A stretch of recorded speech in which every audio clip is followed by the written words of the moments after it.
You've heard the warning 1,000 times. Never flush a high-mileage transmission with dirty fluid, or you'll destroy it on the spot. But is that actually true, or is it just shop legend passed down through generations of mechanics? I decided to find out by doing exactly what everyone says not to do. I'm flushing a transmission with 178,000 miles, black fluid, and shifting problems. And I'm documenting the whole thing so you can see what really happens. Let's settle this debate once and for all. The vehicle we're working with today is a 2009 Subaru Forester with 178,263 miles on the odometer, and this transmission is giving me every reason not to touch it. The fluid is dark, almost black, it smells burnt, and the transmission is shuddering and harsh shifting, especially between second and third gear. This is the exact scenario mechanics warn you about.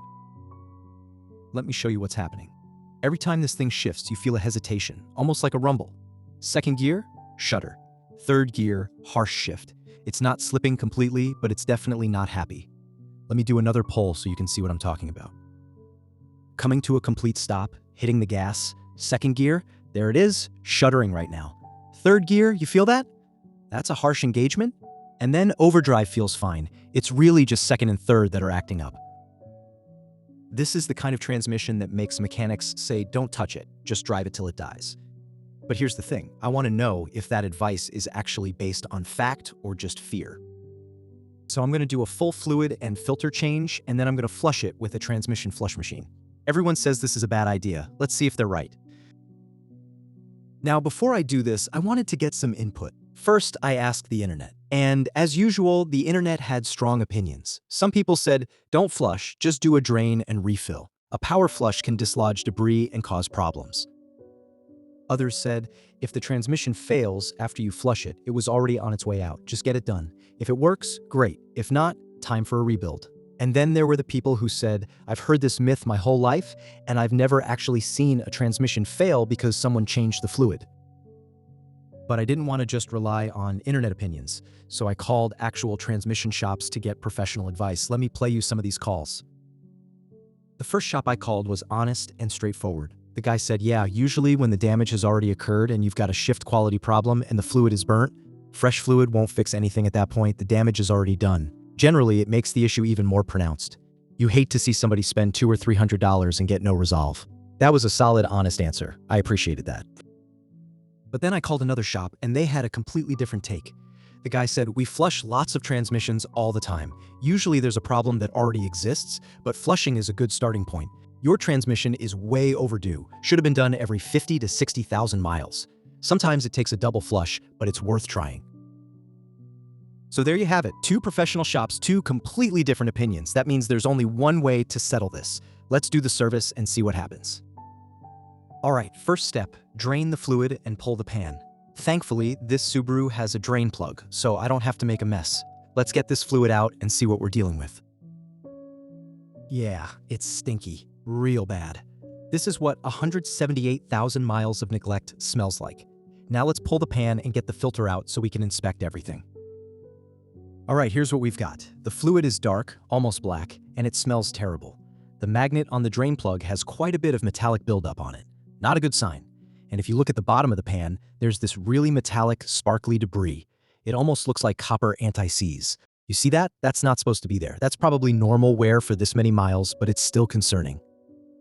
Now, here's the theory behind why flushing is dangerous. Some of this debris has been sitting in place, almost acting like a sealant in worn areas of the transmission. Once you wash it away with fresh fluid, the tolerances get bigger and you get more slippage and harsh shifting. We're about to find out if that's true. Let me pull this filter out. Look at that, it's just a mesh screen and it's packed with debris. There's particles everywhere. You can see it on both sides of the filter, and there's that same sparkly copper-colored stuff on the back of the filter too. This is not what you want to see. Before we button everything back up, let me inspect the valve body. I want to see if there's any of that metallic debris up here where it could cause real damage. All right, the valve body actually looks pretty good. All the solenoids, the wiring, everything looks clean. I'm not seeing that metallic stuff up here, which means the pan and the filter were doing their job, keeping it from circulating through the transmission. That's a good sign. Now I'm going to install the new filter, button the pan back up, and then we're going to fill it with fresh fluid and run the flush machine. This is the part where, according to the internet, everything should go catastrophically wrong. Let's see.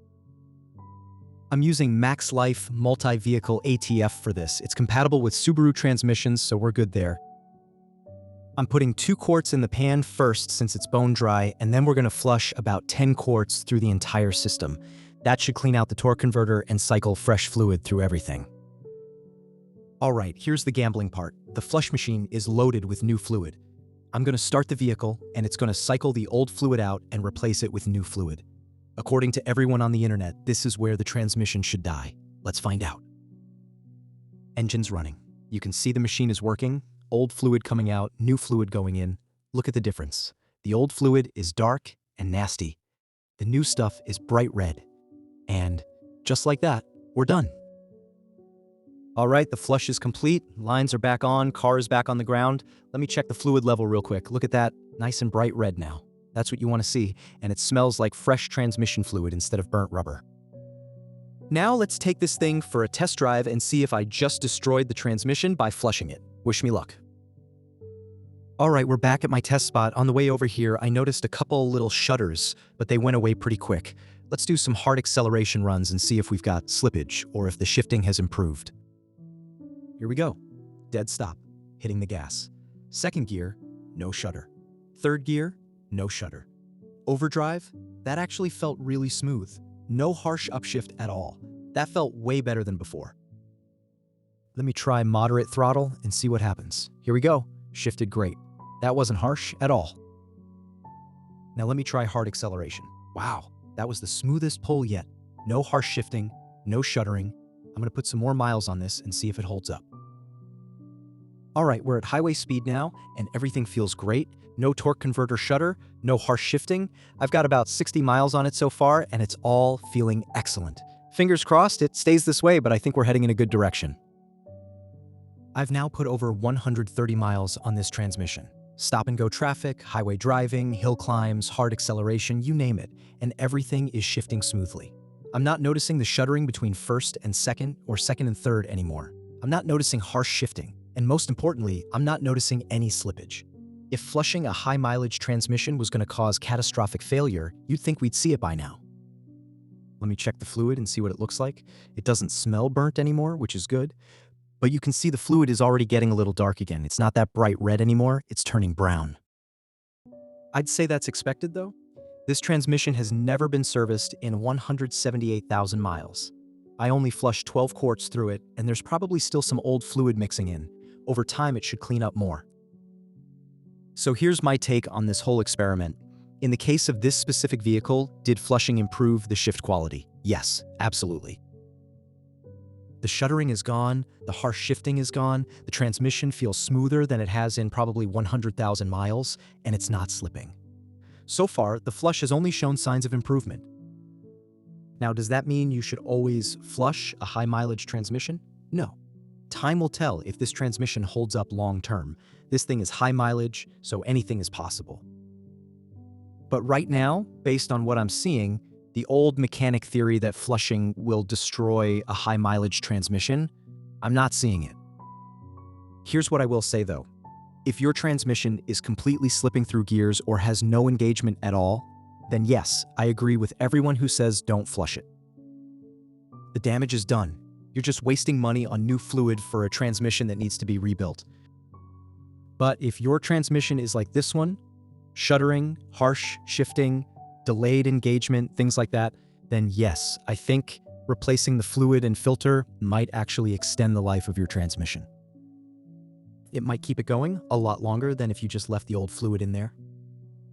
This was a high-stakes gamble on my end, but I was willing to try it to see what would actually happen.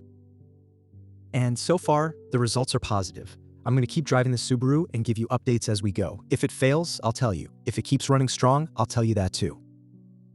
So what do you think? Have you ever flushed a high-mileage transmission? Did it work or did it fail? Drop a comment and let me know your experience. And if you found this test helpful, hit that like button. I've got a lot more tests and experiments planned for this year, so if you're not subscribed, hit that button now. I'm going to keep pushing the limits and testing the theories everyone takes as fact. Thanks for watching. I'll see you in the next one.